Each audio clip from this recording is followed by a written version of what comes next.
दिख रहा है? हेलो, आवाज सुनाई दे रहा है? दिख रहा है? कंफर्म कीजिए। हाँ हाँ ना। Hello hello.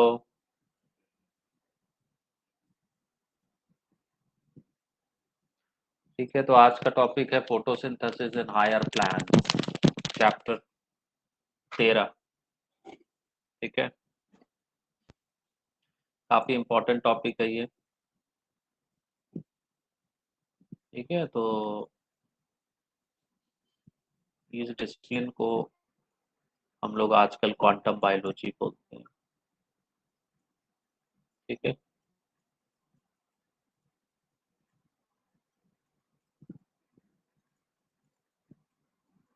तो इस चैप्टर में हम लोग पढ़ेंगे क्या?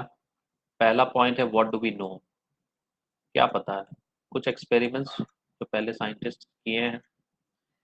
फोटोसिंथेसिस कहाँ होता है, कितने सारे पिगमेंट्स इन्वॉल्व हैं फोटोसिंथेसिस में, लाइट रिएक्शन क्या होता है, डार्क रिएक्शन क्या होता है, इलेक्ट्रॉन ट्रांसपोर्ट क्या होता है, एटीपी और एनएडीपीएच कहाँ इस्तेमाल होगा, C3 साइकिल क्या है, C4 पाथवे क्या है, फोटो रेस्पिरेशन क्या है, फिर फाइनली फोटोसिंथेसिस को कौन कौन से फैक्टर्स जो है वो अफेक्ट कर। तो इतने सारे पॉइंट्स आपको यहाँ कवर किए जाएंगे। So all animals including human beings depend on plants for their food. ठीक है, तो डायरेक्टली या इनडायरेक्टली हम देख रहे हैं कि हम लोग प्लांट्स पे निर्भर हैं। Have you ever wondered from where plants get their food? Plants कहाँ से अपना खाना बनाता है? ठीक है, ये सोचने का विषय है। ठीक है, तो आजकल आर्टिफिशियल फोटोसिंथेसिस पे साइंटिस्ट लोग काम कर रहे हैं। मान लीजिए कल को प्लांट नहीं रहे, जंगल चले गए, ओशन एसिडिफाई हो गया, तो फिर क्या करेगा इंसान?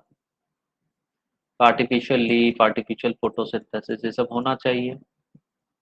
ये सब पे काम चल रहा है। ठीक है, so green plants in fact have to make or rather synthesize the food they need and all other organisms depend on them for their needs. ठीक है, तो ग्रीन प्लांट्स जो हैं फूड बनाएगा। ठीक है, सो दे आर ऑटोट्रॉप्स, और जो हेट्रोट्रॉप्स हैं वो उन पे डिपेंड होके अपने नीड को फुलफिल करेंगे। The green plants make or rather synthesize the food they need through photosynthesis and they are called autotrophs. ठीक है, तो यही टर्म अभी बताए थे। ऑटो मतलब खुद, खुद से खाना बना रहे हैं, फोटोसिंथेसिस कर रहे हैं, तो ऑटोट्रॉप हो गए। You have already learned that the autotrophic nutrition is found only in plants and all other organisms that depend on them are called heterotrophs. So green plants carry out photosynthesis. What is photosynthesis? It is a physico-chemical, मतलब physical, physics भी involved है, chemistry भी involved है. So physico-chemical process by which plants use light energy to drive the synthesis of organic compounds. ठीक है, तो यहाँ पे फिजिक्स इन्वॉल्व है, केमिस्ट्री इन्वॉल्व है। ठीक है, और ये लाइट में होगा, इसलिए लाइट एनर्जी का इस्तेमाल हो रहा है। और at the end of the day क्या बनाएगा ये? ऑर्गेनिक कंपाउंड्स, कुछ ऑर्गेनिक कंपाउंड्स बनेंगे जिसको इस्तेमाल करेगा plant. Ultimately all living forms on earth depend on sunlight for energy. तो ये आप बचपन से पढ़ते आ रहे हैं, ultimate source of energy sun. So the use of energy from sunlight by plants doing photosynthesis is the basis of life on earth. ठीक है, तो सूरज की रोशनी से ही लाइफ मिलता है सबको। So we can say that energy from sunlight is basis of life on earth. Photosynthesis is important due to two reasons. ठीक है, अगर आपसे पूछा जाए कि अगर फोटोसिंथेसिस बंद हो जाए तो क्या होगा? ठीक है, तो उसी का ये आंसर है यहाँ पे। ठीक है, दो कारण है। पहला, it is the primary source of all food on earth. तो अगर फोटोसिंथेसिस नहीं होगा तो लोगों को खाना नहीं मिलेगा। ठीक है, it is also responsible for release of oxygen into the atmosphere by green plants. फिर ये भी नहीं होगा, ना फूड मिलेगा ना ऑक्सीजन मिलेगा। तो इसलिए काफी इंपॉर्टेंट है फूड एंड ऑक्सीजन, ये दोनों डिप्राइव्ड हो जाएंगे लिविंग बींग्स अगर फोटोसिंथेसिस नहीं होगा। And have you ever thought what would happen if there were no oxygen to breathe? अब आप समझिए, ऑक्सीजन होते हुए लोग सांस नहीं ले पा रहे थे। हाँ, और कितना हल्ला मचा था कोरोना काल में दिल्ली में, आप लोग देख ही रहे हैं। ऑक्सीजन है फिर भी ऑक्सीजन नहीं ले पा रहे हैं लोग, ठीक है। और अगर ऑक्सीजन ही नहीं हो तब क्या होगा? So this chapter focuses on the structure of photosynthetic machinery and the various reactions that transform light energy into chemical energy. ठीक है, तो फोटोसिंथेसिस में बेसिकली ट्रांसफॉर्मेशन जो हो रहा है वो लाइट टू केमिकल हो रहा है, ठीक है।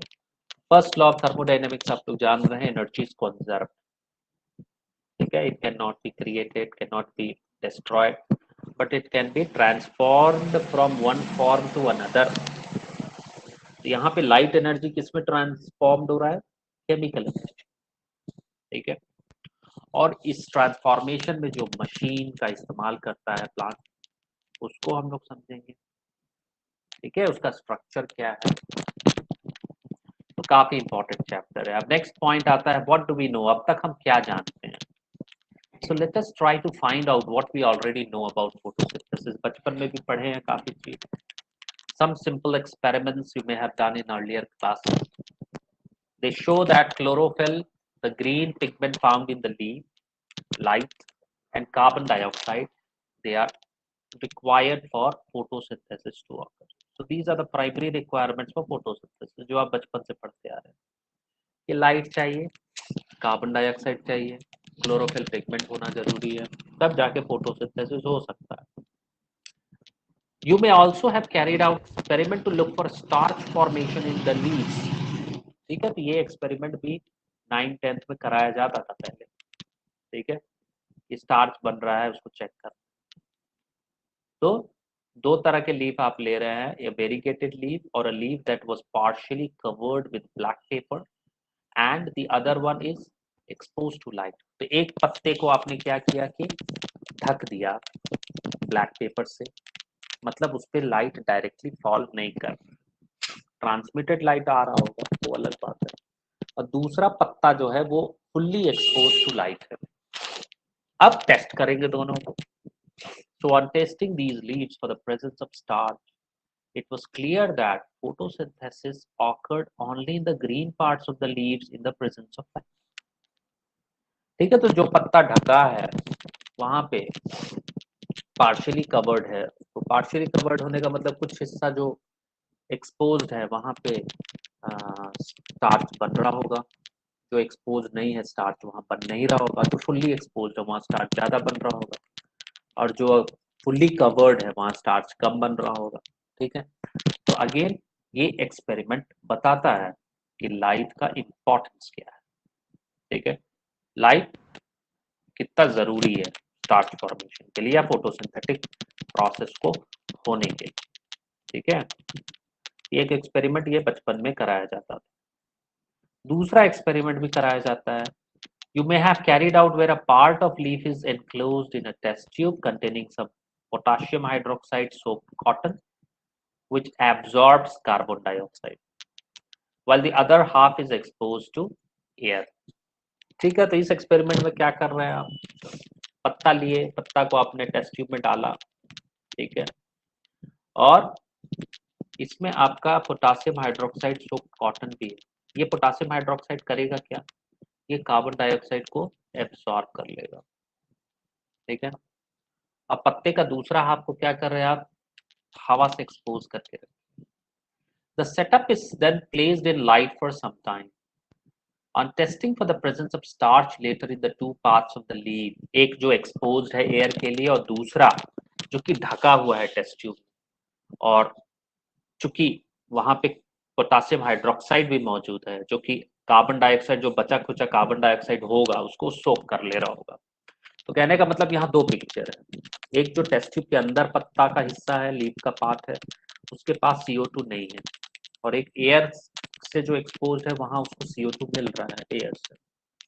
So when you test for the presence of starch in the two parts of the leaf, you must have found that the exposed part of the leaf tested positive starch, while the portion that was in the tube tested negative. तो जो हवा में था उस हिस्से में आप photosynthesis हो रही है, और जो अंदर है वहां पे कार्बन डाइऑक्साइड नहीं है, तो फोटोसिंथेसिस नहीं हो रही है, तो वहां पे स्टार्च नहीं बन रहा है। ठीक है, तो ये एक्सपेरिमेंट बताता है कि जो कार्बन डाइऑक्साइड है वो फोटोसिंथेसिस के लिए कितना जरूरी है। ठीक है, तो ये काफी इंपॉर्टेंट है, और इस तरह के hit and trial experiments early scientist किए थे, ताकि पता चले कि जो प्राइमरी रिक्वायरमेंट क्या है, लाइट कैसे है प्राइमरी रिक्वायरमेंट, उसके बाद कार्बन डाइऑक्साइड कैसे है, एंड फर्दर मोर क्लोरोफिल कैसे है। ठीक है, तो ये दो एक्सपेरिमेंट आप याद रखिए, जो कि बचपन में पढ़ाया जाता है, आई थिंक 8 9 10 में भी पढ़ाया जाता है। अब उसके बाद आते हैं अर्ली एक्सपेरिमेंट्स जो कि साइंटिस्ट लोग किया था। ठीक है, तो इसको समझिए, क्योंकि कुछ एक्सपेरिमेंटल बेस्ड क्वेश्चंस अगर आएंगे, चाहे वो बायोलॉजिकल ओलंपियाड होता है, या तो फिर इंटरनेशनल बायोलॉजी ओलंपियाड होता है, या फिर इंडिया वाला होता है, या फिर अगर टफ क्वेश्चन नीट बनाता है, हालांकि वो बनाते नहीं, बट अगर बनाते तो थॉट प्रोवोकिंग क्वेश्चन वो एक्सपेरिमेंट से ही बनाते हैं। ठीक है, so it is interesting to learn about those simple experiments that led to gradual development in our understanding of photosynthesis. तो साइंस में एक्सपेरिमेंटेशन बेहद जरूरी है, तभी प्रोग्रेस होगा। तो पहला साइंटिस्ट था Joseph Presley. In 1770, performed a series of experiments that revealed the essential role of air in the growth of green plants. ये सब आपको एक जगह लिख लेना है कि हर एक साइंटिस्ट का कंट्रीब्यूशन क्या है, क्योंकि आपसे एग्जाम में कंट्रीब्यूशन पूछा जाएगा। तो प्रिस्ली क्या रिवील किया कि एयर का क्या इंपॉर्टेंस है प्लांट ग्रोथ। ठीक है, तो priestly also discovered oxygen in 1774। ठीक है, तो ये केमिस्ट्री में भी आप इस साइंटिस्ट को पढ़े होंगे कि ये ऑक्सीजन का डिस्कवरी किया था। So what Priestley did, he observed that a candle burning in a closed space, a bell jar, soon gets extinguished. Figure 13.1 ABCD में आपको प्रिस्ली का एक्सपेरिमेंट समझाया गया है। ठीक है, तो कहने का मतलब है, अब यहाँ पे देखिए फर्स्ट एक्सपेरिमेंट में प्रिस्ली का ए, आपका इस बेल जार में एक चूहा रखा हुआ है और एक कैंडल जल रहा है। कुछ समय के बाद क्या होता है, ये बुझ गया और चूहा भी मर गया। ठीक है, तीसरा आइए, तीसरे सेटअप में आप देख रहे हैं कि कैंडल भी बर्न कर रहा है, चूहा जिंदा रखा हुआ है, और एक पौधा रखा हुआ अंदर में। ठीक है, चौथा सेटअप डी में देखिए, कैंडल बर्न कर रहा है, माउस भी जिंदा है, और ये प्लांट है, तो प्लांट, तो ये जो सेटअप है बी और डी, इसको कंपेयर कीजिए। बी में प्लांट नहीं है, डी में प्लांट है, तो प्लांट कुछ ऐसा चीज प्रोवाइड कर रहा होगा जो कि कंबस्चन में यूजफुल है, और इसको सांस लेने में भी मदद कर रहा है चूहे को, इसलिए दोनों जिंदा है। मतलब कैंडल भी जल रहा है और चूहा भी जिंदा है। ठीक है, so mouse would soon suffocate in a closed space. So he concluded that a burning candle or an animal that breathed the air both somehow damage the air. ठीक है, प्रिस्ली का मानना था कि कैंडल बर्न कर रहा है तो इससे कुछ चीज निकल रहा है, ये सांस ले रहा है तो ये भी कुछ छोड़ रहा है एयर में। ठीक है, so that something must damage the air, priestly का मानना था। ठीक है, but when he placed a mint plant in the same bell jar, he found that the mouse stayed alive and the candle continued to burn. अब देखिए, आज जो mint का पौधा डाले हैं, ये जल रहा है और ये भी जिंदा है। तो इसकी हाइपोथेसिस क्या थी प्रिस्ली की, plants restore to air whatever breathing animals and burning candles remove.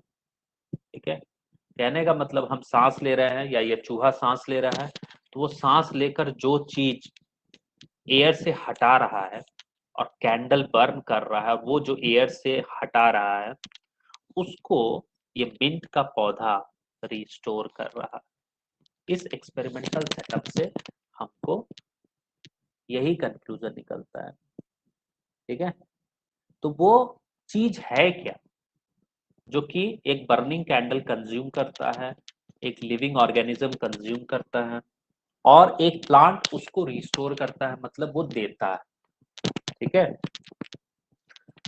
so can you imagine how Priestley would have conducted the experiment using a candle and a plant? Remember, he would need to rekindle the candle to test whether it burns after a few days. How many different ways can you think to light the candle without disturbing the setup? अब ये thought provoking है। ठीक है, सोचते रहिए कि कैसे किया होगा ये एक्सपेरिमेंट। ठीक है, so using a similar setup as the one used by Priestley, but by placing it once in the dark and once in the sunlight, Jan Ingenhouse showed that sunlight is essential to the plant process that somehow purifies the air fouled by burning candles or breathing animals. ठीक है, अब इसी setup को Jain इंगेन house ने क्या किया है, एक बार अंधेरे में रख के किया और एक बार सनलाइट में रख के किया। और उसका क्या हाइपोथेसिस था, जैन इंगेन हाउस का हाइपोथेसिस था कि जो सनलाइट है it is essential to the plant process. ठीक है, so Ingenhouse in an elegant experiment with an aquatic plant showed that in bright sunlight small bubbles were formed around the green parts while in the dark they did not, and later he identified these bubbles to be that of oxygen. ठीक है, तो उसने क्या prove किया, he showed that it is only the green part of the plant that could release oxygen. तो अब यहाँ पे आपको समझना है ये एक्सपेरिमेंट का निचोड़ क्या है। तो प्रिस्टली ने जो अपना जो experiment figure A to D आप समझें, तो कहने का मतलब है burning candles and living organisms they will consume what, oxygen. ठीक है, अब उसको रिस्टोर कौन करेगा, पौधा करेगा। ठीक है, तो इस एक्सपेरिमेंट से आपको यही पता चलता है। जैन इंगेन हाउस इसको ऑल्टरनेटली डार्क और लाइटेड एरियाज में एक्सपेरिमेंट करके क्या बताता है कि जो सनलाइटेड एरियाज वहां पे जो है आपका ऑक्सीजन एवोल्यूशन हो रहा है। ठीक है, और जो डार्क में है वहां ऑक्सीजन एवोल्यूशन नहीं हो रहा है।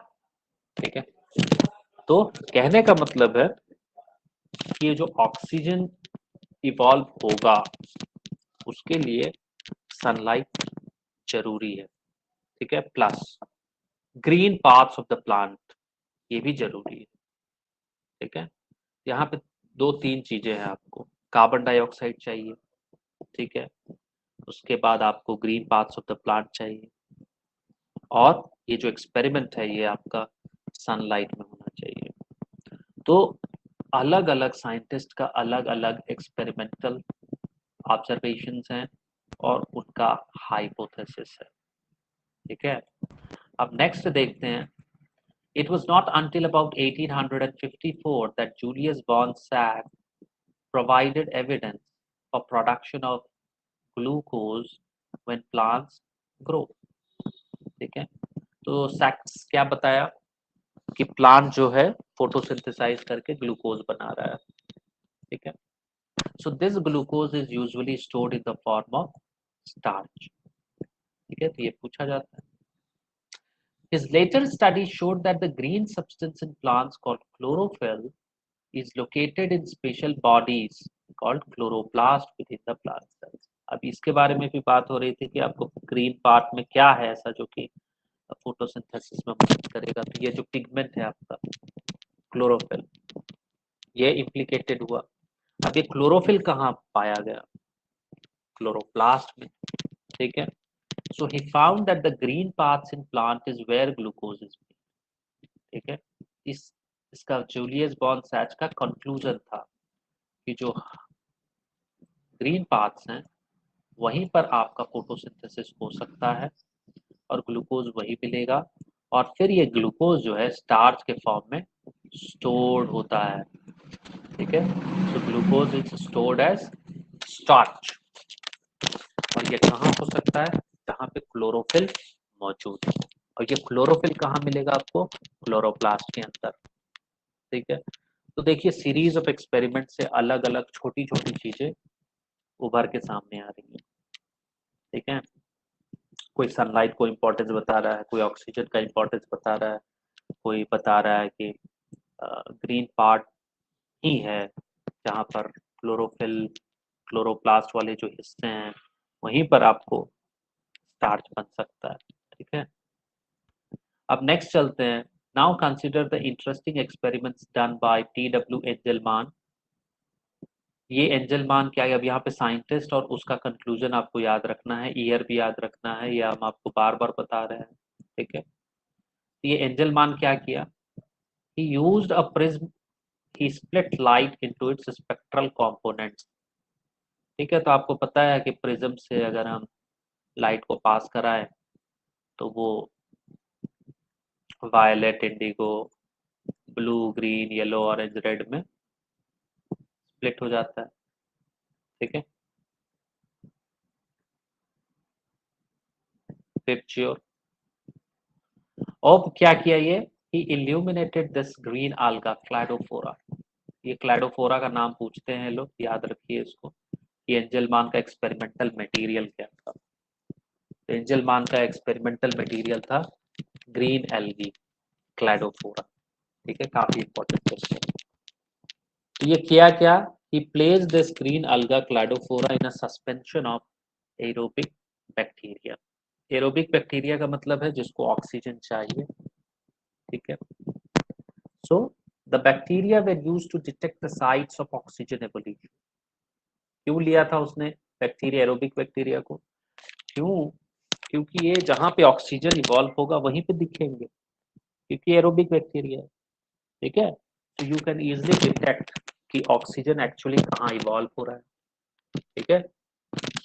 So he observed that bacteria accumulated mainly in the region of blue and red light of the split spectrum। ठीक है। तो इसने क्या देखा, ये जो एरोबिक बैक्टीरिया है ये उस जगह पे ज्यादा दिख रहे हैं जहां पे ब्लू और रेड लाइट जोन था। ठीक है। इसका मतलब कि जो फोटोसिंथेसिस का जो ऑप्टिमम वेवलेंथ होना चाहिए that must correspond to blue and red light. मतलब फोटोसिंथेसिस के लिए आपको ब्लू चाहिए और रेड चाहिए। ठीक है। तो ब्लू एंड रेड। ठीक है। तो ये भी पूछा जाता है आपसे। So first action spectrum of photosynthesis was thus described। It resembles roughly the absorption spectra of chlorophyll A and B, which is discussed in section 13.4। ये absorption और action spectra हम लोग बाद में करेंगे जब ये आपका absorption spectra समझाया होगा। अभी के लिए आप समझ के रखिए कि there are two terms, action and absorption spectrum। ठीक है। और ये काफी इंपॉर्टेंट है, क्वेश्चन यहाँ से आता है, ये समझना जरूरी है। ठीक है। फिलहाल यहाँ इस एक्सपेरिमेंट से आपको क्या समझना है, एंजलमैन के एक्सपेरिमेंट से। एंजलमैन ने क्या किया, एरोबिक बैक्टीरिया का इस्तेमाल किया to detect the site of oxygen evolution. ठीक है। और इसने प्रिज्म से निकलते हुए जो भी आपका violet, indigo, blue, green, yellow, orange, red था उसको इल्यूमिनेट कर दिया ग्रीन अल्गा क्लैडोफोरा को। और वो देखा कि ये जो ग्रीन अल्गा है फोटोसिंथेसिस किस वेवलेंथ पे ज्यादा कर रहा है। वो पाता है कि जो एरोबिक बैक्टीरिया है वो ब्लू और रेड जोन में ग्रो कर रहा है, एक्यूमुलेट हो गया है। ठीक है। इसका मतलब उसने क्या निष्कर्ष निकाला, ही कंक्लूडेड दैट कि जो ब्लू और जो रेड जोन है that is important for photosynthesis. ठीक है। So by the middle of the 19th century the key features of plant photosynthesis were known। तो आप देख रहे हैं यहाँ पर अब तक साइंटिस्ट लोग बताया कि ग्रीन पार्ट्स जो है क्लोरोफिल वो चाहिए, CO2 का जरूरत है, सनलाइट की आवश्यकता है। ठीक है। उसके बाद सनलाइट में भी कौन सा हिस्सा ब्लू और रेड जोन चाहिए, ये सब सारे एक्सप्लेन किए गए इन साइंटिस्ट के द्वारा। So these were little things जो कि साइंस को प्रोग्रेस करने में मदद किया है। अब आगे क्या होता है? So the key features of photosynthesis were known, namely that plants could use light energy to make carbohydrates from CO2 and starch। और ये भी देखा गया कि स्टार्च कहाँ बन रहा है, ठीक है। तो एक जनरल जो है एम्पिरिकल इक्वेशन जो आप केमिस्ट्री में पढ़ते हो, विदाउट बैलेंसिंग या फिर जस्ट आपने रिएक्टेंट लिया और प्रोडक्ट बनाया, ठीक है। तो यहाँ पे देखिए आपने क्या लिया था, CO2 चाहिए था आपको, वाटर चाहिए था आपको, ठीक है, और लाइट भी चाहिए, और आपका ऑक्सीजन इवॉल्व हो रहा है, ये भी टेस्ट किया गया, और आप एक कार्बोहाइड्रेट बना रहे हैं। तो बेसिक है आपका, तो एम्पेरिकल क्या हो गया आपका फॉर्मूला फॉर कार्बोहाइड्रेट CH2, ठीक है। अब यहाँ पे इन लोगों ने N देना चाहिए था, यहाँ पे N, ठीक है। तो उससे क्या फायदा होता है कि आपको पता चल जाएगा कि there is some value of N, ठीक है। तब यहाँ पे ये क्या बोलता है, this CH2 represented a carbohydrate. तो अगर हम N को 6 ले लेंगे तो ये मेरा ग्लूकोज हो जाएगा, ठीक है। तो C6H12O6। तो कहने का मतलब एम्पिरिकल फार्मूला में जस्ट हम लोग उसको लोएस्ट जो इंटीजर के फॉर्म में आप समझिए कि मतलब जो एलिमेंट्स है जो इन्वॉल्व होते हैं बस उसी को एक्सप्रेस करते हैं। तो यहाँ पे आप देख रहे हो कि ये आपका एम्पिरिकल इक्वेशन है फॉर फोटोसिंथेसिस। अब नेक्स्ट साइंटिस्ट आ रहा है, देखिए। So a milestone contribution to the understanding of photosynthesis was made by microbiologist Van Neen, ठीक है, who based on his studies of purple and green bacteria। अब ये इसका एक्सपेरिमेंट मटेरियल है इसलिए इसको आपको अंडरलाइन करना पड़ेगा। आपसे पूछा जाएगा वैन नील का एक्सपेरिमेंटल मटेरियल क्या है, तो पर्पल एंड ग्रीन बैक्टीरिया। अब इसने क्या डिमॉन्स्ट्रेट किया?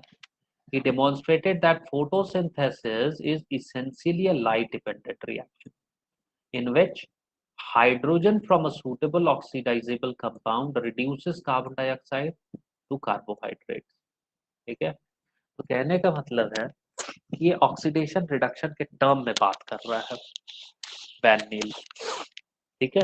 और ये बोलता है कि ये जो फोटोसिंथेसिस है ये लाइट डिपेंडेंट रिएक्शन है, मतलब लाइट में ही हो रहा है।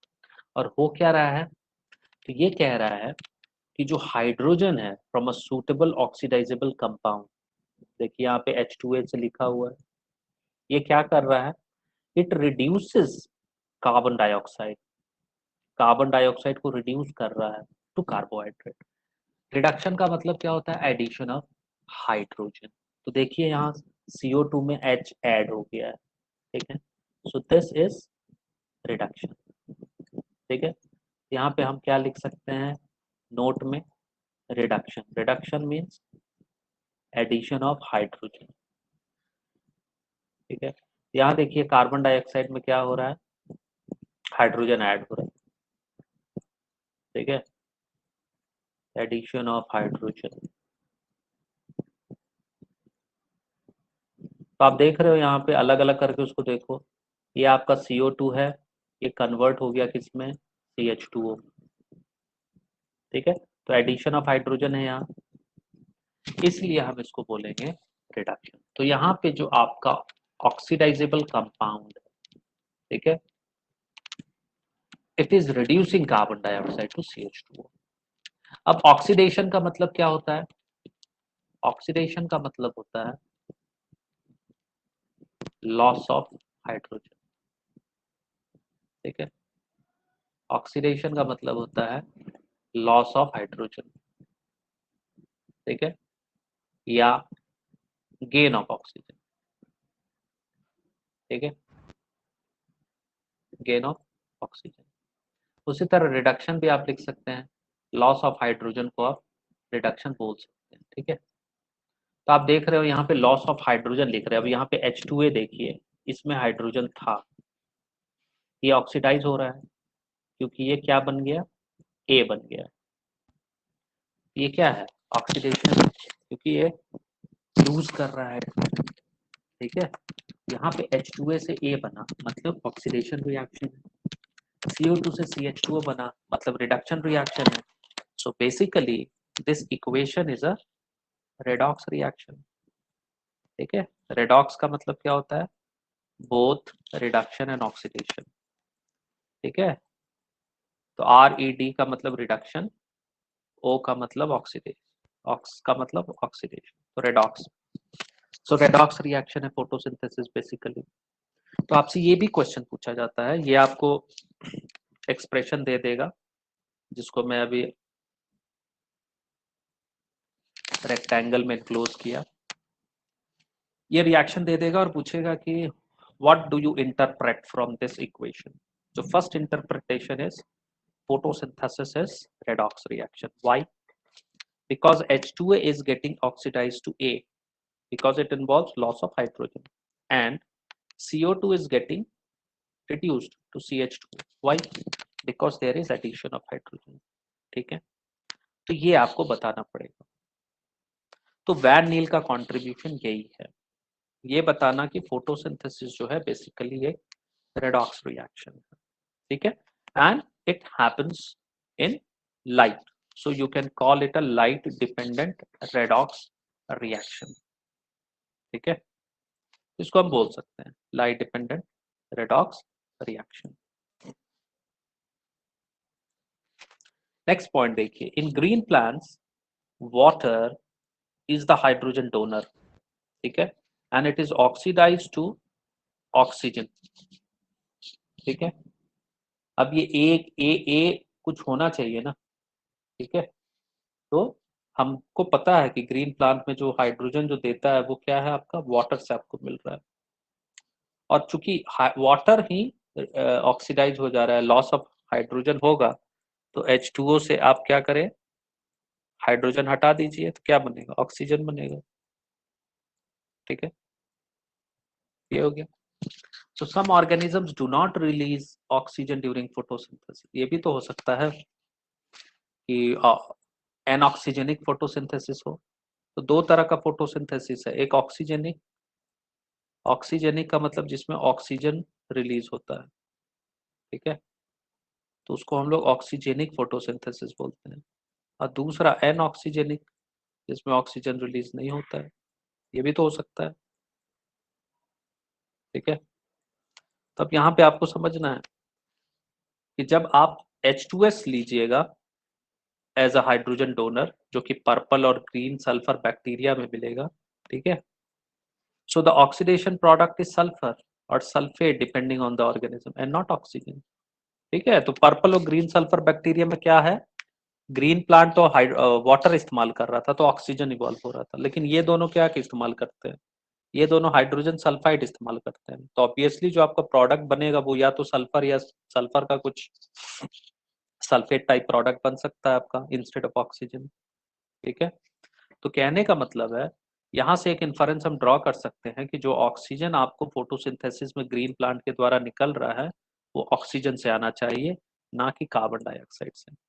ठीक है, क्योंकि आपके पास इस ऑक्सीजन का जो सोर्स है वो दो है, या तो CO2 है या वाटर है.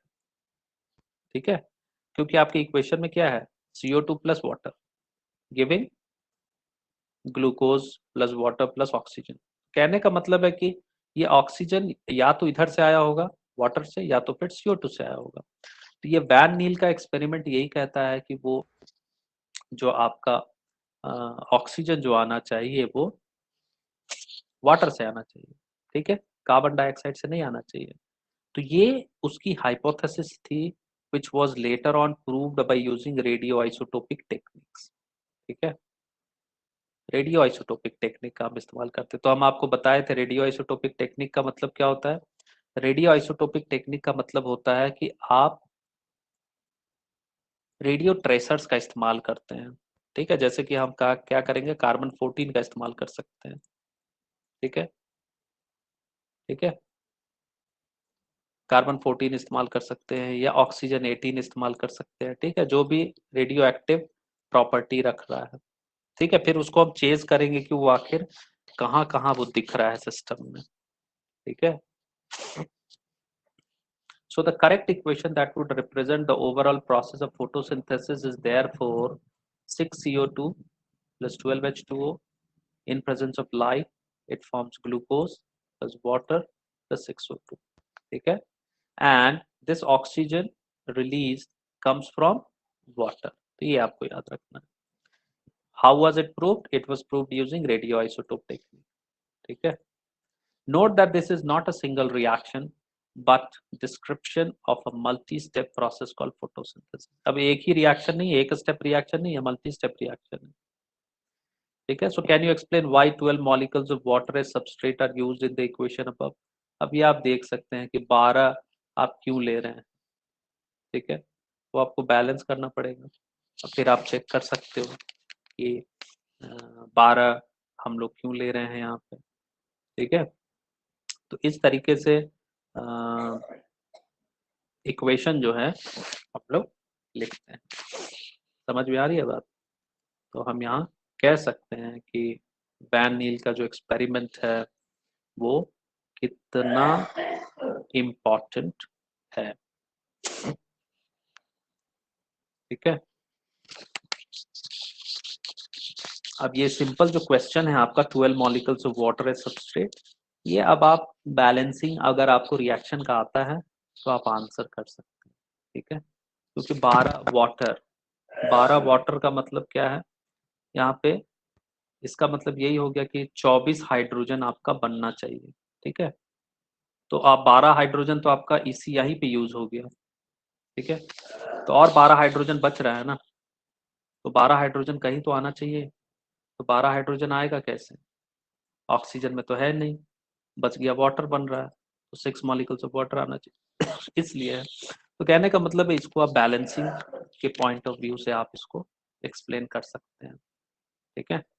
ये काफी इंपॉर्टेंट रिएक्शन है. आप आपको बता रहे थे आपको कि जो रेडियो आइसोटोपिक ट्रेसर टेक्निक है उससे हम ट्रेस कर लेते हैं कि जो रेडियो आइसोटोप है वो सिस्टम में कहाँ कहाँ मूव करता है. ठीक है? तो हमको पता चल जाएगा कि अगर मान लीजिए ऑक्सीजन 18 हम लिए तो हमको पता चल जाएगा कि ये ऑक्सीजन 18 एक्चुअली CO2 से आया कि वाटर से आया. ठीक है? तो ये है जो कि काफी इंपॉर्टेंट है. अर्ली एक्सपेरिमेंट्स थे जहाँ पे इतने सारे साइंटिस्ट्स का कंट्रीब्यूशन और भी बहुत सारा लिस्ट है जो कि इन लोगों ने एलिमिनेट कर दिया है सिलेबस से. ठीक है? अब नेक्स्ट चलते हैं. नेक्स्ट टॉपिक जो है हमारा वो है कि फोटोसिंथेसिस एक्चुअली होता कहाँ है. ठीक है? ये सवाल उठता है कि फोटोसिंथेसिस होना कहाँ चाहिए. तो एक जनरल आंसर जो है वो क्या बोलेंगे, ग्रीन लीफ में. बार बार हम लोग बात कर रहे हैं कि पत्ता में होता है, पत्ता में होता है, जो हरा पार्ट है वहाँ होता है. ठीक है? अब पत्ते में और थोड़ा साइंटिफिक चाहिए तो आप बोलिएगा क्लोरोप्लास्ट में होता है. Okay, right. ठीक है? So you are definitely right. Photosynthesis does take place in the green leaves of the plant, but it does so in other green parts of the plants also. ठीक है? तो कहने का मतलब है कि जो फोटोसिंथेसिस है ये जो ग्रीन हिस्से हैं वहां पे होंगे आपको. ठीक है? तो काफी इंपॉर्टेंट पॉइंट है यहाँ पे समझना कि किस किस हिस्से में आपका फोटोसिंथेसिस देखने को मिल सकता है. समझ में आ रही है बात? तो वैसे कुछ हिस्से का नाम आपको बताना पड़ेगा.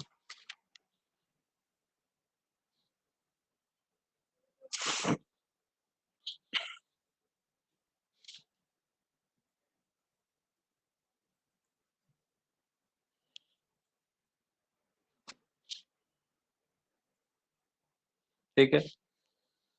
अब यहाँ पे आपको लीव्स तो कॉमन आंसर है, बट कभी कभी हम लोग जानते हैं, आप आई थिंक छठा या सातवां चैप्टर में आप पढ़ रहे थे कि मॉडिफाइड स्टेम होता है, रूट होता है, उनमें भी फोटोसिंथेटिक कैपेबिलिटी आती है.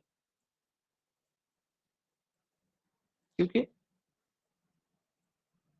उनमें भी ये पिगमेंट्स होंगे, क्लोरोफिल होंगे और वो फोटोसिंथेसिस कर सकता है. ठीक है? जैसे कि आपका टीनोस्पोरा ट्रैपा है. ट्रैपा टीनोस्पोरा में ये क्वेश्चन पूछा जाता है, ठीक है। ट्रैपा, टिनोस्पोरा, इनमें आपका एडवेंटिशियस रूट्स होते हैं। ये बहुत इंपॉर्टेंट क्वेश्चन है जो इस पर्टिकुलर पॉइंट से ये लोग पूछता है, ठीक है। तो ट्रैपा, टिनोस्पोरा है, इनके पास एरियल एडवेंटिशियस रूट्स होते हैं, ठीक है।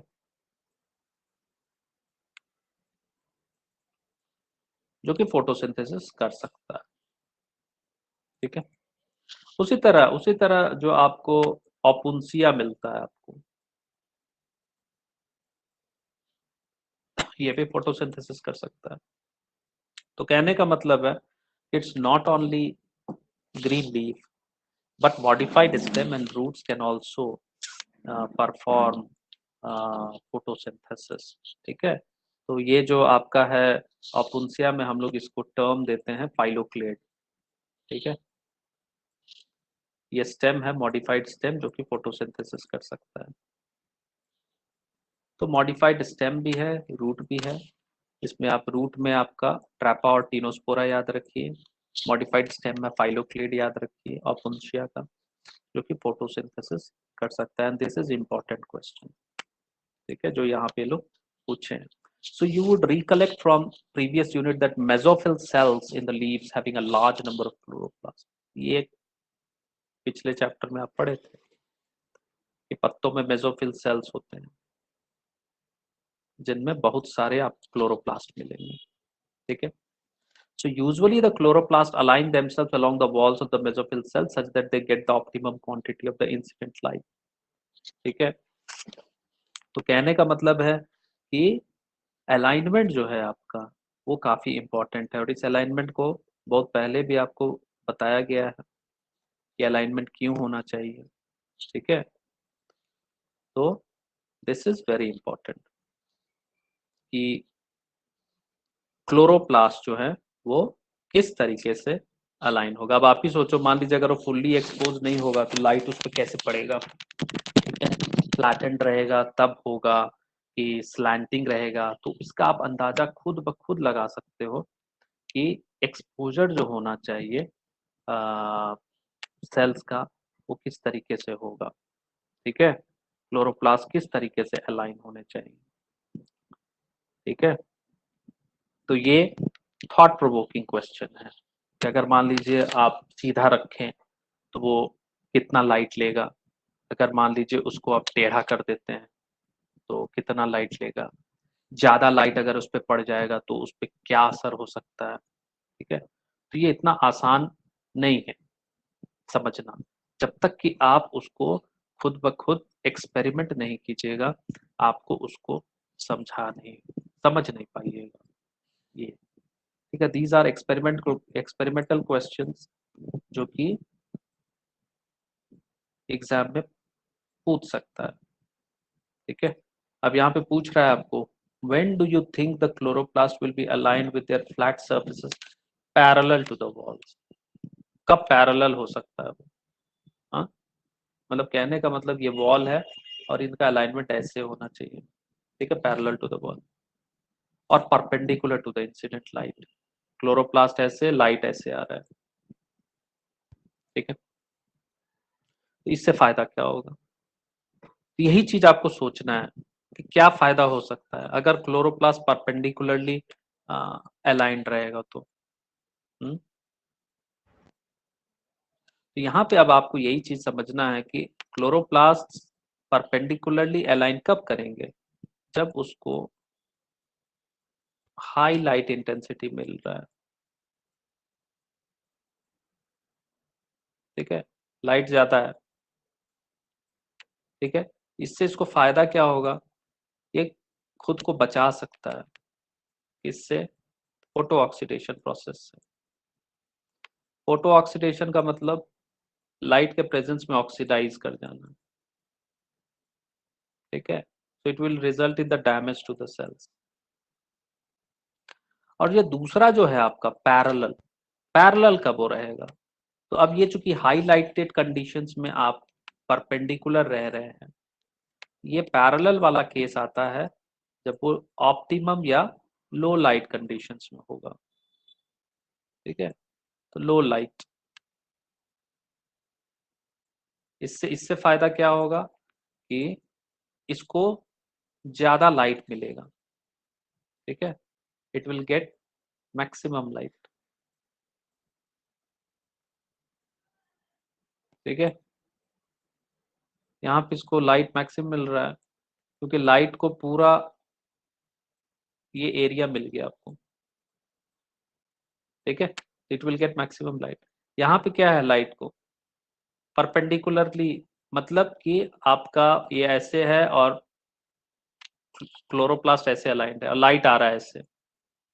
अब बताइए, ये क्लोरोप्लास्ट है आपका, it will get minimum light, ठीक है। तो ये तो सिंपल है, आप इसको, कहने का मतलब है अगर आपको हाईलाइटेड कंडीशन है, आपको लाइट से खुद को बचाना है, तो आप क्या कीजिएगा, आप अपना सरफेस एरिया को घटा दीजिएगा। तो सरफेस एरिया घटाने का क्या है, पहले आप ऐसे थे तो लाइट पूरा आ रहा था, सब तरफ आ रहा है, तो इस पैरेलल कंडीशन में आपको पूरा लाइट मिलेगा। अब आप क्या हो गए, आप ऐसे अलाइंड हो गए, अब आपको लाइट मिलेगा इस कंडीशन में, नहीं मिलेगा, सो यू गेट प्रोटेक्टेड। सो जब हाईलाइटेड कंडीशन होता है तो खुद को प्रोटेक्ट करने के लिए वो perpendicular to the incident light वो अलाइन कर लेंगे, क्योंकि लाइट उस पर पड़ेगा ही नहीं, ठीक है। इससे फायदा क्या होता है, वो सरवाइव कर जाते हैं, otherwise photo oxidation will result in highlighted condition. तो ये एक इम्पॉर्टेंट क्वेश्चन है जो कि आपसे एक्सपेरिमेंटली पूछा जा सकता है, ठीक है, कि हाईलाइटेड कंडीशंस में किस तरीके से आपका अलाइनमेंट होगा क्लोरोप्लास्ट का with respect to walls and with respect to the incident light, ठीक है। अब नेक्स्ट चलते हैं। You have studied the structure of chloroplast in chapter 8. Within the chloroplast there is a membranous system consisting of grana, ये आप देखे थे, याद होगा अगर आपको, the stromal lamellae and the matrix which is called the stroma। ठीक, तो ग्राना है, स्ट्रोमा है, स्ट्रोमा लैमेली है। There is clear division of labour within the chloroplast, मतलब हर एक कंपोनेंट अपना अलग अलग काम करेगा, उसी को हम लोग डिवीजन ऑफ लेबर बोलते हैं। The membrane system is responsible for trapping the light energy and also for synthesis of ATP and NADPH, ठीक है। तो ये जो मेम्ब्रेन सिस्टम है इसका काम क्या है, जो लाइट एनर्जी फॉर्म कर रहा है उसको ट्रैप करना, और दूसरा काम क्या है, एटीपी और एनएडीपीएच का सिंथेसिस। ये पूछा जाता है कि मेम्ब्रेन सिस्टम का क्या रोल है, तो इसको आप डबल टिक कर सकते हैं। In stroma enzymatic reaction synthesise sugar, ठीक है। तो स्ट्रोमा में क्या हो रहा है, स्ट्रोमा का फंक्शन, इसके पास अपने एंजाइम्स हैं जो कि शुगर को सिंथेसाइज कर रहा है, तो कार्बोहाइड्रेट सिंथेसिस हो रहा है और ये शुगर फिर स्टार्च में कन्वर्ट हो जाता है, ठीक है। so the former set of reactions since they are directly light driven or called light reactions या photochemical reactions, तो chemical reactions in presence of light, photochemical, या उसको हम लोग सिंपली लाइट रिएक्शन बोलेंगे। और दूसरा जो टाइप का रिएक्शंस है जिसमें लाइट की आवश्यकता डायरेक्टली नहीं है, लेकिन उसमें लाइट ड्रिवन रिएक्शंस में जो प्रोडक्ट बन रहे हैं एटीपी और एनएडीपीएच वो चाहिए, ठीक है। तो जस्ट लाइट से डिस्टिंग्विश करने के लिए हम ये दूसरा जो सेट ऑफ रिएक्शंस था उसको हमने क्या बोल दिया, डार्क बोल दिया, ठीक है। लेकिन इसका मतलब ये नहीं होना चाहिए कि अंधेरे में हो रहा है, ऐसा नहीं है, ठीक है। और उसमें लाइट की आवश्यकता नहीं है, कतई ऐसा मानना नहीं है। लाइट का मतलब, जो साइंटिस्ट थे वो बोले कि लाइट में चूंकि रिएक्शंस ड्राइव हो रहा है इसलिए इसको लाइट रिएक्शंस बोलते हैं, ठीक है। तो लाइट रिएक्शंस में आपका क्या बना, एटीपी और एनएडीपीएच बना। ये एटीपी और एनएडीपीएच अब डार्क रिएक्शंस में यूटिलाइज होगा, ठीक है। और डार्क रिएक्शंस में आपका क्या होगा, तो स्ट्रोमा में आपका स्टार्च की सिंथेसिस होगा। तो कहने का मतलब ये है कि dark reaction just for the sake of naming लिखा गया है, इसका मतलब ये नहीं है कि अंधेरे में हो रहा है वो रिएक्शन, ठीक है। क्योंकि साइंटिस्ट को पहला नाम लाइट दिया इसलिए दूसरा नाम उन्होंने उसको डिस्टिंग्विश करने के लिए डार्क दे दिया, तो that is just a convention, ठीक है। ये कन्वेंशन, इसको ये मत समझ के डार्क का मतलब अंधेरा में हो रहा है रिएक्शन। अब यहाँ पे समझिए, ये आपका मेम्ब्रेन सिस्टम है क्लोरोप्लास्ट का, ये आउटर मेम्ब्रेन है और ये अंदर का मेम्ब्रेन है, इनर मेम्ब्रेन। ठीक है, अब यहाँ पे अब आप देख सकते हैं ये एक के ऊपर एक के ऊपर एक स्टैक्स है, तो दिस इज ग्राना। ठीक है, ये ग्राना को जोड़ रहा है स्ट्रोमल लैमेली। ठीक है, और ये आपका मैट्रिक्स है, आपका स्ट्रोमा। अब यहाँ पे देखिए आपको राइबोसोम्स मिलेंगे, उसी तरह स्टार्च ग्रेन्यूल भी आपको मिल रहा है, लिपिड ड्रॉपलेट्स भी मिल रहे हैं। ठीक है, ये आप पहले भी आप देखे थे, ये चैप्टर नंबर 8। ठीक है, तो कहने का मतलब है कि यहाँ से भी आपको क्या समझ में आया कि जो क्लोरोप्लास्ट है उसका इम्पोर्टेंस क्या है। ठीक है, एक एक जो कंपोनेंट है क्लोरोप्लास्ट के उसका इम्पोर्टेंस क्या है।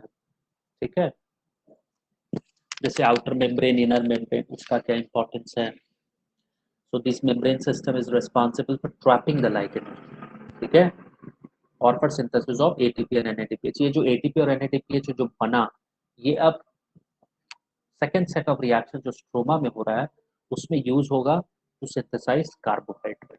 ठीक है, नेक्स्ट चलते हैं। सो अब बात आती है कि कितना तरह का पिगमेंट जो है वो फोटोसिंथेसिस में इन्वॉल्व है। How many types of pigments are used in photosynthesis, very important. ठीक है, so looking at plants, have you ever wondered why and how there are so many shades of green in their leaves? अब आप पत्ता उठा के देखिए, तो आप कलर का अगर थोड़ा सा भी ज्ञान अगर आपको होगा तो आपको शेड्स ऑफ ग्रीन आपको मतलब समझ जाएगा। ठीक है, so we can look for an answer to this question by trying to separate the leaf pigments of any green plant through paper chromatography। ये केमिस्ट्री में एक टेक्निक होती है जिसके जरिए आप पिगमेंट्स को सेपरेट कर सकते हैं। ठीक है, क्रोमेटोग्राफी, चूंकि यहाँ पेपर का इस्तेमाल करते हैं तो पेपर क्रोमेटोग्राफी हम बोलेंगे। So chromatographic separation of the leaf pigment shows that color that we see in leaves is not due to single pigment but due to 4 pigment। ठीक है, तो सवाल आपका यही था कि कितने पिगमेंट इन्वॉल्व हैं। तो 4 तरह के पिगमेंट आपको एक्सपेरिमेंट में मिल रहे हैं। पहला क्लोरोफिल ए मिल रहा है। इस क्लोरोफिल ए को जब हम क्रोमाटोग्राम डेवलप करते हैं, क्रोमाटोग्राम का मतलब आउटपुट है पेपर क्रोमेटोग्राफी का। ठीक है, उस आउटपुट में हमको ब्राइट या ब्लू ग्रीन दिखेगा। ये ब्लू ग्रीन कलर का जो दिखेगा ये क्लोरोफिल ए है। उसी तरह येलो ग्रीन दिखेगा वो क्लोरोफिल बी है। येलो कलर का दिखेगा क्रोमेटोग्राम वो ज़ैंथोफिल के कारण है। उसी तरह येलो टू येलो ऑरेंज दिखेगा वो कैरोटीनॉइड है। ये 4 तरह के पिगमेंट हैं फोटोसिंथेसिस में और सबका अपना अपना फंक्शन है। ठीक है, तो आपसे यहाँ सवाल यही पूछा जाएगा कि फोटोसिंथेसिस में जो पिगमेंट्स हैं उनका नाम बताइए और कैसे आप पता कीजिएगा कि ये 4 पिगमेंट हैं। तो टेक्निक का नाम आपको पता चल गया, पेपर क्रोमेटोग्राफी। इस पेपर क्रोमेटोग्राफी के जरिए आप क्रोमेटोग्राम आउटपुट जनरेट करते हैं। उस क्रोमेटोग्राम आउटपुट में जो ब्राइट या ब्लू ग्रीन कलर का दिखेगा उसको हम क्लोरोफिल ए के कारण है। जो येलो ग्रीन दिख रहा है वो बी के कारण है। जो येलो कलर दिख रहा है वो ज़ैंथोफिल के कारण है। और जो येलोइश ऑरेंज टाइप का दिख रहा है वो कैरोटीनॉइड के कारण। तो 4 पिगमेंट्स हो गए, chlorophyll A, B, xanthophyll and carotenoid. ठीक है, अभी पिगमेंट का रोल क्या हो सकता है। So pigments are substances which have an ability to absorb light at specific wavelength. ठीक है, ये चारों पिगमेंट अलग अलग वेवलेंथ पे लाइट को क्या करेंगे, ट्रैप करेंगे। ठीक है, so can you guess which is the most abundant pigment in the world. ठीक है, कौन सबसे ज्यादा इंपॉर्टेंट है, क्लोरोफिल ए, बी, xanthophyll या carotenoid. So let us study the graph showing the ability of chlorophyll A pigment to absorb lights of different wavelengths, figure 13.3a। ठीक है, तो ये 13.3a है।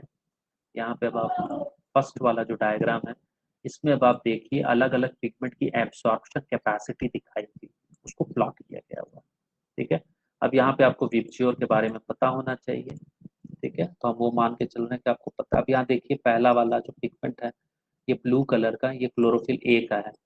अब आप देखिए ऐसे गया, ऐसे गया, फिर ऐसे ऐसे ऐसे। ठीक है, उसके बाद देखिए येलो कलर कैरोटीनॉइड के लिए। उसके बाद देखिए क्लोरोफिल बी आपको दिख रहा है। ठीक है, तो आप देखिए यहाँ पे क्लोरोफिल ए का जो पीक है एक पीक यहाँ है, एक पीक यहाँ है, ठीक है। उसी तरह क्लोरोफिल बी का एक पीक यहाँ है, एक पीक यहाँ है। और कैरोटिनॉइड का पिगमेंट पीक देखिए बहुत क्लोज है, ठीक है। तो अगेन ये वेवलेंथ अलग अलग होंगे। तो हम आपको बताए थे कि ये जो पिगमेंट है मेजर पिगमेंट ए और बी, ये आपका ब्लू और रेड जोन, ठीक है। तो ब्लू और रेड जोन में उनका जो एब्जॉर्प्शन है वो मैक्सिमम है। प्रीवियस एक्सपेरिमेंट में यही दिखाया गया था, ठीक है। का मतलब है कि ये कर्व से हमको ये पता चलता है कि जो क्लोरोफिल ए पिगमेंट है वो काफी इंपॉर्टेंट पिगमेंट है अलॉन्ग विथ क्लोरोफिल बी, ठीक है। और कैरोटिनॉइड देखिए वो भी एक सपोर्ट पिगमेंट का काम करता है, ठीक है।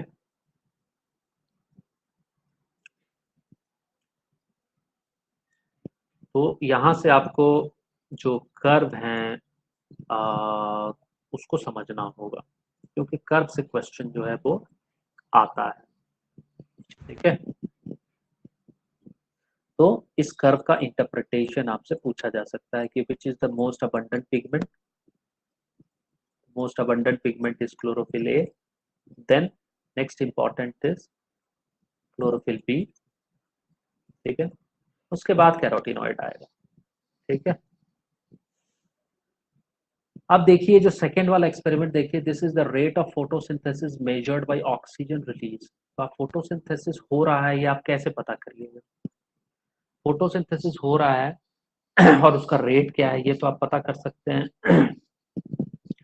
कि कितना ऑक्सीजन इवॉल्व हो रहा है, रिलीज हो रहा है, उसी आधार पे अगेन आप देखो ये वाला रीजन, देखो ये वाला रीजन जो पीक है आपका, ये पीक ब्लू और रेड जोन में जो है ऑक्सीजन का रिलीज ज्यादा हो रहा है। और ये जगह देखिए पिगमेंट यहाँ पे कितने कम है, और यहाँ पे देखिए ऑक्सीजन भी रिलीज डिप कर गया, ठीक है। तो यही है आपका एक्शन स्पेक्ट्रम, इसको बोलते हैं हम लोग। एक्शन मतलब रेट ऑफ फोटोसिंथेसिस आप मेजर कर रहे हैं by way of oxygen release. Absorption spectrum का मतलब आप absorption of light by various chlorophyll pigments कितना हो रहा है, किस वेवलेंथ पे हो रहा है, ज्यादा हो रहा है, कम हो रहा है, उसको आप प्लॉट करते हैं, तो उसको हम लोग एब्जॉर्प्शन स्पेक्ट्रा बोलते हैं, ठीक है। तो दो तरह का आपका यहाँ पे स्पेक्ट्रा है। Absorption spectra will tell you about the absorption कि किस वेवलेंथ एब्जॉर्प्शन हो रहा है। एक्शन स्पेक्ट्रा का मतलब एक्शन कैसा हो रहा है, एक्शन का मतलब फोटोसिंथेसिस का रेट क्या है, ऑक्सीजन का रिलीज क्या है। So this curve shows action spectra, क्योंकि ये मेजर कर रहा है ऑक्सीजन रिलीज, ठीक है। यहाँ पे आप क्लियर कट देख सकते हैं कि ब्लू और जो रेड जोन है वहाँ पे आपका ऑक्सीजन का एवोल्यूशन जो है वो ज़्यादा हो, ठीक है। अब ये मान के चल रहे हैं कि दिस वे वेवलेंथ, ठीक है। तो कहने का मतलब है आप यहाँ देख सकते हैं। अब यहाँ पे तीसरा में देखिए आपका एक्शन और एब्जॉर्प्शन स्पेक्ट्रा दोनों एक साथ दिखाया हुआ है, ठीक है। ये पहला वाला हम लिख देते हैं एब्जॉर्प्शन स्पेक्ट्रा। तो काफी आसान है समझना। एब्जॉर्प्शन स्पेक्ट्रा का मतलब आप एब्जॉर्प्शन स्टडी कर रहे हैं बाय वेरियस पिगमेंट्स, ठीक है।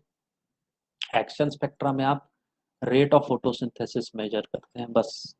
अब दोनों को एक कर्व में हम आपको दिखा सकते हैं, तो तीसरा वाला कर्व जो है वो एक में दिखाया है, ठीक है।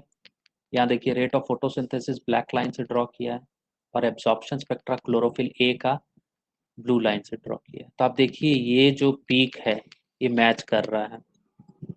क्लोरोफिल ए जब पीक जिस वेवलेंथ पे पीक लिया हुआ है उसी पे आपका ऑक्सीजन एवोल्यूशन भी उसी पीक पे है, ठीक है।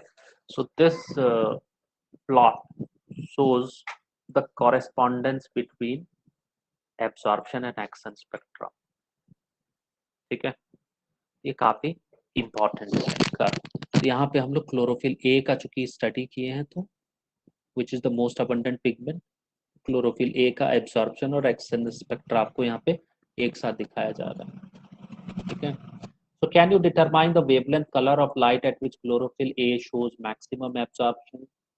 Does it show other absorption peak at another wavelength? Which one? तो ये हम आपको बार बार बता चुके थे, ब्लू और रेड।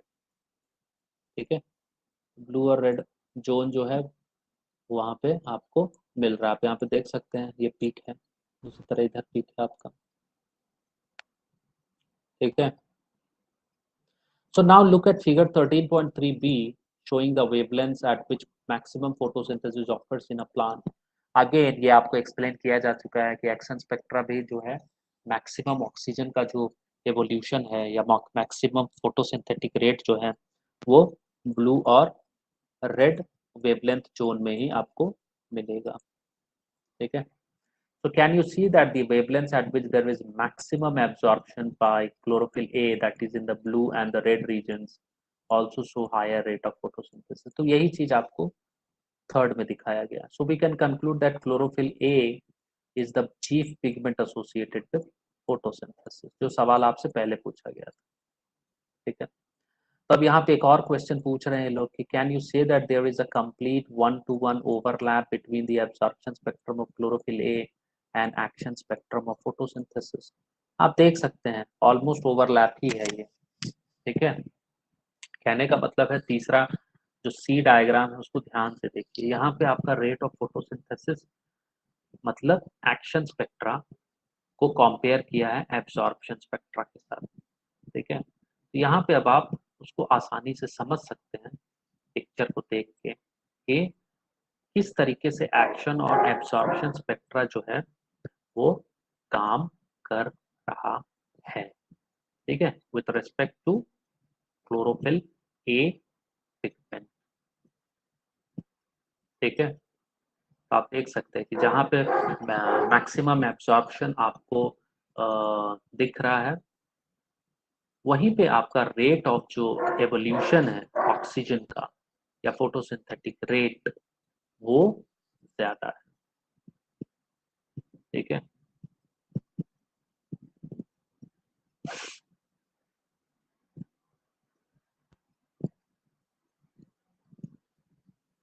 तो ये तीनों जो एक्सपेरिमेंट है ये काफी इम्पोर्टेंट है और इसको समझना बेहद जरूरी है। ये तीनों जो डायग्राम है, action spectra, absorption spectra and action और एब्सॉर्प्शन स्पेक्ट्रा का एक सिंगल जो थर्ड वाला जो डायग्राम आपका दिया हुआ है। ठीक है, यहाँ पे हम क्लियरली देख रहे हैं कि there is a complete 1-to-1 overlap between the absorption spectra of chlorophyll A and the action spectra of photosynthesis।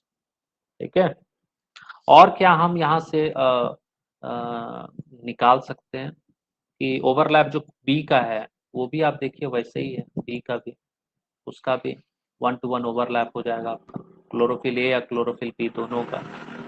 ठीक है,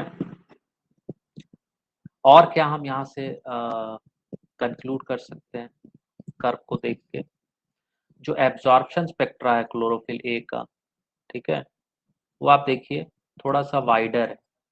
देखिए ये नीचे आ गया बट ये ऊपर ही है, काला वाला लाइन देखिए सी में। तो इसको हम लोग क्या बोलेंगे?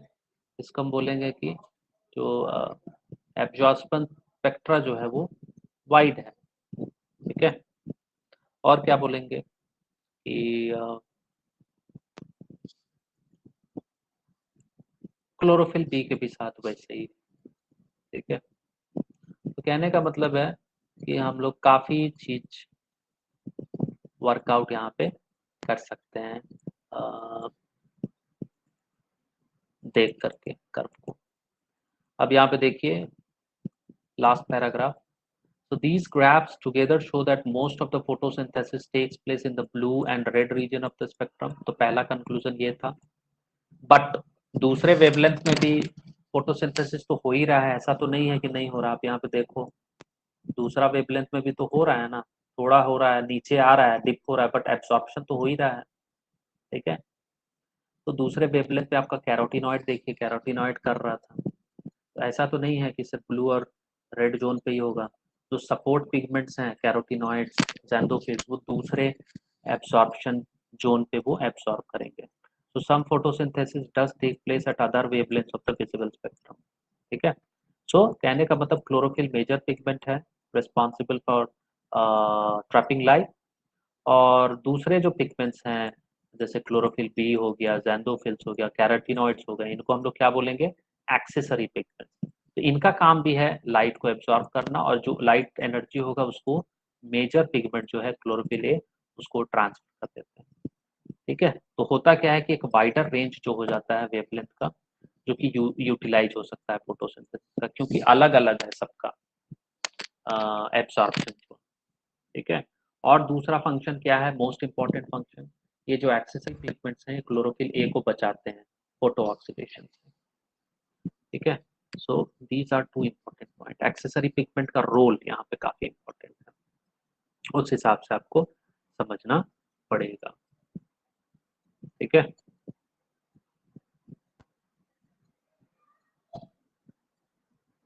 ये काफी इंपॉर्टेंट टॉपिक है, और ये action absorption, action versus absorption spectrum एक साथ, इसको समझना जरूरी। तो ये समझ में आया है कि नहीं आया है आपको, वो आप बता सकते हैं।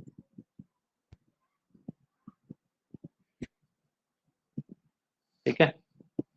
अब यहाँ पे एक और टर्म हम इंट्रोड्यूस करेंगे, उसको हम लोग बोलते हैं सोलराइजेशन। ठीक है। सोलराइजेशन। ठीक है। ये सोलराइजेशन टर्म का मतलब होता है कि एट हाई लाइट इंटेंसिटीज जो होगा आपका फोटो ऑक्सीडेशन के कारण फोटोसिंथेसिस क्या होता है, वो इनहिबिट हो जाता है। So we can say solarization is a phenomenon of inhibition of photosynthesis, inhibition, inhibition of photosynthesis। ठीक है। मतलब फोटोसिंथेसिस इनहिबिट हो रहा है due to photo oxidation, inhibition of photosynthesis due to photo oxidation at higher light intensity, due to photo oxidation at higher light intensity। ठीक है। Optimum light भी होना चाहिए, तब जाके चीजें अच्छी चलेंगी। ठीक है। तो ये था आज का टॉपिक, इसको यहीं तक हम लोग छोड़ते हैं। लास्ट पॉइंट हम आपको बता दे रहे हैं रिवीजन के तौर पे। यहाँ पे आपको एक्शन स्पेक्ट्रम समझना है। एक्शन का मतलब रेट ऑफ फोटोसिंथेसिस मेजर कर रहे हैं in terms of oxygen absorption. Absorption का मतलब वेरियस पिगमेंट्स कौन से वेवलेंथ पे ज्यादा ले रहा है, एब्जॉर्ब कर रहा है, कौन से वेवलेंथ पे कम ले रहा है। तो you should know which zone, तो ब्लू और रेड जोन। अब इसमें मेजर पिगमेंट आपका क्लोरोफिल ए है, एक्सेसरी पिगमेंट्स जो बाकी तीन है बी, ज़ैंथोफिल और कैरोटीनॉइड। ये एक्सेसरी पिगमेंट्स का काम क्या है, ये भी एब्सॉर्ब करेंगे लाइट ब्लू और रेड जोन को छोड़, और उसके बाद वो क्या करेंगे, वो उस एनर्जी को ट्रांसफर कर देते हैं क्लोरोफिल ए को, और साइमल्टेनियसली वो सोलराइजेशन से बचाते हैं, मतलब क्लोरोफिल ए को फोटो ऑक्सीडेशन से बचाएंगे। ठीक है। तो ये है आपका वेरियस पिगमेंट्स, उनका रोल, एक्शन, एब्सॉर्प्शन, स्पेक्ट्रम। ठीक है। जो कि काफी इंपॉर्टेंट है। समझ में आई बात? समझ में आया? हेलो।